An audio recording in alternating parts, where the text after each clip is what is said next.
Il y avait Judas aussi. Hein? Le fils de la perdition. Donc, il ne faut pas trop se réjouir quand tu vois les miracles. Moi, j'ai des parents qui disent, bon, papa, pourquoi je ne suis pas là? Il n'y a pas d'onction. Ah, mais l'onction, c'est bon. Hein? Quand je suis là, il y a l'onction. Et Matthieu 7 me dit, hein, ceux qui me disent Seigneur, Seigneur, n'entreront pas tous là. Et ce jour-là, tu dois rendre compte. Tu as fraudé, tu as fait n'importe quoi. Et les gens vont se étonner. J'étais chez le féticheur, je suis occultiste. Et des fois ça marche. Il faut attention à toi. Amen. Parce que je dis, Seigneur, j'ai fait du miracle entre nous. J'ai guéri. Je l'ai dit avec le monde. Vous qui commettez l'iniquité. Tu es dans. Continue. J'ai déjà dit. L'Éternel Dieu dit au serpent, puisque tu as fait cela, tu seras maudit entre tout le bétail et entre tous les animaux des champs. Tu marcheras sur ton ventre et tu mangeras de la poussière tous les jours de ta vie. Je mettrai inimitié entre toi et la femme, entre ta postérité et sa postérité. Celle-ci t'écrasera la tête et tu lui blesseras le talon. Amen. Ça, c'est l'une des plus grandes promesses de Dieu. Pour la rédemption de l'homme après la chute. Avant ça, il y avait les Satan qui était tombé, avec lui tous ces démons, un tiers des démons qui étaient autour du Seigneur, est tombé avec Satan. Eux, ils n'ont pas eu droit à la rédemption. Amen. Amen. Je suis, ils n'ont pas droit au rachat. Mais quand l'homme est tombé, Dieu a prévu une voie de sauvetage, la rédemption. Vous connaissez l'histoire, ça, les hommes sont comme ça. Il disait que c'est à cause de cette femme-là.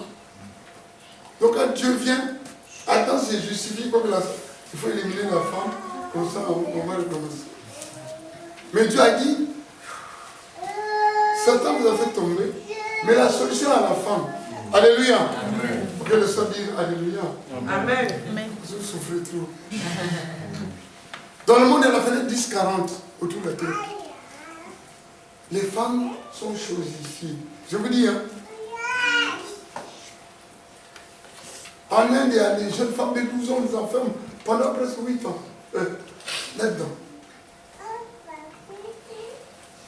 Il y a des vengeances de sang, des réparations de sang. Une soeur qui déconne, on lui dit, tu vas épouser le vieux Montpellier, tu as 12 ans. Tu refuses. On prend pas la psychologie dans le visage. Et dans les pays musulmans d'Afrique, c'est la polygamie. Hein. Mais maintenant, on a des problèmes avec l'économie, tout ça. Gérer. Mais je vois une solution. On a une région, quand il y a 3 femmes, tu es bien. C'est comme les becs de somme. Ils vont labourer. Quand tu as le fusil, tu surveilles. Quand ils ne déconnent pas. Combien de champs, 2 hectares d'arachide. Et toi, le maïs, à la fin, c'est lui qui vend. Amen. Et là, quand il a dit ça, au début, on ne parle pas de la femme en principe. Mais à partir de là, c'est Adam qui va donner le nom de Ève, Aïcha, la femme. C'est la mère d'une grande population, la mère des humains. Adam donc avait eu la révélation, avait compris la parole de Dieu qui était là. Ce qui est important là, c'est qu'après, Dieu, en attendant que s'accomplisse la promesse faite à Ève, Dieu va tuer pour la première fois des êtres innocents, des animaux vivants. On est plus bas là, je crois. C'est là, non? 22. À 22, il est écrit, l'Éternel Dieu dit, voici l'homme est devenu comme l'un de nous pour la connaissance du bien et du mal. Empêchons-le maintenant d'avancer sa main, de prendre de l'arbre de vie et d'en manger et de vivre éternellement. Amen. Dieu nous aime. Je dis que la réparation pour les anges qui avaient chuté n'avait pas eu lieu. Mais pour l'homme, Dieu a dit en attendant, il faut l'empêcher maintenant de retourner à l'âme de vie. Sinon, il sera comme les démons. Vivre éternellement dans la perdition. Et vous savez, les démons, quand vous priez, les démons, on ne peut pas les tuer. Amen. Ils ont une vie éternelle, pratiquement, mais l'éternité dans le mal. Amen. Et Dieu n'a pas voulu que nous soyons comme ces démons. Il a empêché que nous ayons accès à cet arbre. Après, il va tuer dans des animaux, comme je disais, le sang a coulé. Parce que l'âme qui pêche, c'est l'âme qui meurt. Il faut la mort. Et ça, c'est fléché vers Jésus, la solution. Et depuis ce moment-là, l'homme doit faire des sacrifices sanguinolents, sanglants, pour avoir accès. Mais le sang ne couvrait que le péché. Mais Jésus, quand il vient ôter le péché du monde. On va lire dans le texte. Complètement. Il efface. Et là, la peau de ces animaux servira pour couvrir dans le dessous. Dieu sait qu'il y a tout le péché.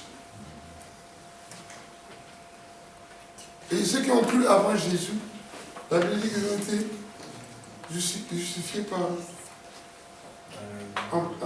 imputation. Parce que Dieu est très bon. Ceux qui ont évolué après, cet homme-là, malgré le sang des animaux, il sait que l'animal, c'est pas complet, c'est pas comme l'homme. C'est vrai, l'animal a un corps, il y a l'âme, mais l'âme animale, mais il n'y a pas l'esprit.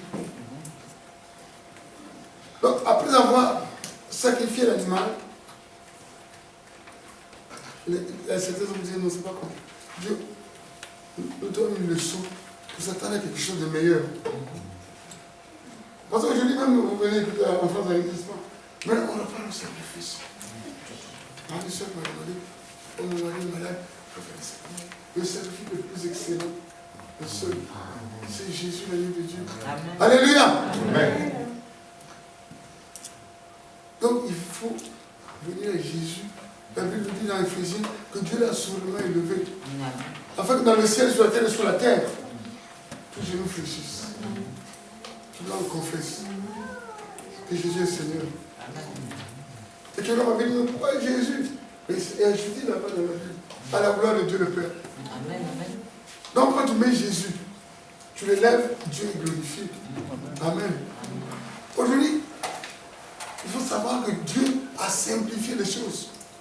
Dans l'Ancien Testament, quand tu étais malade, tu devais évoquer le Jéhovah Rapha. Quand tu avais des besoins, Jéhovah. Donc tu devais avoir, mais maintenant un seul nom. Yes. Amen. Jésus. Amen. Ça couvre tout. Alléluia. On va chercher le nom, j'ai mal au rein, le Jéhovah qui soit le nom. Jésus. Amen. Amen. Ça, j'insiste. Parce qu'aujourd'hui, il y en a qui invoquent le nom de Yoshua Massir.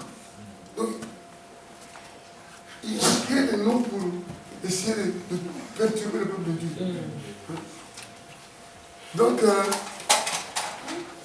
c'est une grande leçon. Une grande promesse pour Dieu. Maintenant, on va aller dans Genèse 4. Genèse 4, et Abel, de son côté, on fit une des premiers-nés de son troupeau et de leur graisse. L'Éternel porta un regard favorable sur Abel et sur son offrande, mais il ne porta pas un regard favorable sur Caïn et sur son offrande. Caïn fut très irrité et son visage fut abattu. Bon là, il y a donc une différence entre l'offrande d'Abel et l'Éternel. Abel avait compris la leçon que Dieu avait donnée en famille, chez leurs parents. que pour s'approcher de Dieu, il fallait un sacrifice animal. Mais quand il était très fort, très musclé, lui, il a fait beaucoup de maïs, beaucoup de manioc et tout ça. Et quand il vient de la Dieu, il dit, mais t'as vu ce que j'ai fait? Hein? Mais celui-là, vous savez, l'élevage était comme chez nous. Hein? Donc l'élevage, genre, tire-lire. Donc les animaux en liberté, lui, il ne fout rien.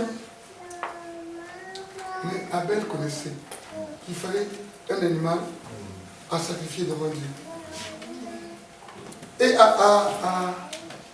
quand elle est passée à côté de la place, parce qu'elle n'a pas compris. Et vous êtes été furieux, moi j'ai transpiré, j'ai fait ceci. Et Dieu n'est pas reconnaissant devant moi. Donc il faut faire très attention quand on nous fait des choses. Ça dépend de la motivation de ton âme. Moi j'étais à Yamoussoukro. Ce qu'on fait, tu as fait. La synagogue de Yamoussoukro, vous savez, ça dépend à côté du Vatican. Quelle est bêtise. Je me demande s'il est parti au ciel. On va dire que quand même, le Dieu a fait quelque chose. Mais Dieu n'est pas comme ça. Amen. Alléluia. Amen. C'est bien de construire une église et tout ça. Mais souvent, il faut recevoir le rime de Dieu. Amen. Amen. La Bible dit que David était un homme selon le cœur de Dieu. Mais David était un grand tueur aussi. Mais pourquoi on dit qu'il est un homme selon le cœur de Dieu? C'est-à-dire avant de faire quelque chose. En tout cas, dans 80% des cas, il va demander au Seigneur, dois-je faire, dois-je monter? Et c'est que souvent nous ne faisons pas. Hein? Et quand il s'est agi de construire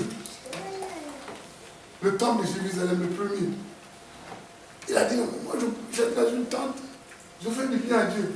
Hein? Construire une grande maison. Il a dit, non, c'est pas toi. Regarde un peu tes mains. Ta main avec du sang comme ça, on laisse tomber. Rassemblement de matériaux. Et ton fils Salomon va faire. Amen. Amen. Et ici, ce qui est important, si vous voyez bien, la Bible nous dit, dans le verset 5, mais Dieu a porté le regard sur l'offrande. Amen. Non? Un regard favorable sur Caïn, sur l'offrande de Caïn. Et pour Abel, il a dit quoi? C'est pareil. D'abord sur Caïn. Amen. Et sur l'offrande. Il voit la motivation. Abel et sur... En fait, il porta un regard favorable sur Abel et sur son offrande. Et pour Caïn, mais il ne porta pas un regard favorable sur Caïn et sur son offrande. Amen. Amen. Quelle que soit ton offrande, même des milliards, Dieu regardera votre cœur. Amen. Amen. Il n'a pas parlé en priorité, je regarde le front, voilà. En vérité, le cœur. Amen. Alléluia. Amen. Donc, il faut une bonne motivation. Quand même on donne l'offrande. Amen. Maintenant, il y a un système, tu vois, en France, ça n'existe pas. Nous, on faisait ça quand on était à l'école d'agronomie. On avait des profs qui venaient, ils parlaient pendant 2 heures. Et nous, on prenait des petites pièces là. Quand il a fini, on les jette. Mais maintenant, ce n'est pas des petites pièces, ça fait grosse. Pourquoi ça n'existe pas chez nous ici en France? Le prédicateur est là, quand il y a un bon message, la salle est grande. On se lève, pendant ce temps, la parole peut-être qu'il passe, qu'il y a un rayon pour toi, tu ne comprends pas. Mais il faut que les hommes te voient. Puis de plus en plus à Kinshasa comme à présent, ce n'est pas dans un pot que tu veux, mais il y a un tapis là. Là on va donner $2000.